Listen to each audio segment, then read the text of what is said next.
Are you tired of OneDrive popping up every time when you start up your PC? You're not alone. I had OneDrive too when it slows things down or eat up storage. In this quick guide, I will show you multiple methods to turn off OneDrive on Windows 11. And please note that this method will work same on Windows 10. Let's start with method 1, disabling OneDrive from the startup. Just go on your taskbar, right click here, and navigate to Task Manager.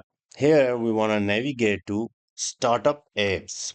Here you can see OneDrive is showing in the Startup Apps. Right click on it and disable it. This stops OneDrive from launching automatically when you start your computer. Method 2 is unlink your account from OneDrive. In the taskbar, you will see OneDrive. Just click on it. On the top right, please go to gear icon and we want to go to settings. In the settings, please navigate to account. And here you have an option to unlink your account from OneDrive. Just go ahead and click on unlink. This will stop syncing OneDrive to your computer. The next method will show completely disable OneDrive from your computer. Just go to search bar here and type gpedit.msc.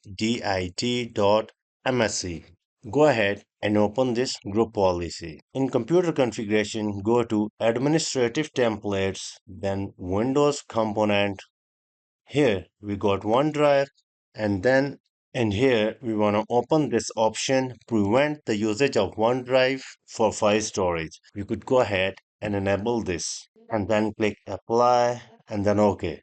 Please note that this setting will take effect when you restart your PC once. And finally, in method 4, we want to go to control panel and we want to completely uninstall OneDrive from our computer or a laptop. Go to program files and here just click on OneDrive and then uninstall, and now OneDrive is gone from my taskbar as well as from control panel. And that's it. Now you know how to turn off OneDrive on Windows 11 or want to remove it completely. If this helped, don't forget to like the video, subscribe the channel and let me know in the comments which method worked best for you. Thanks for watching and see you in the next one.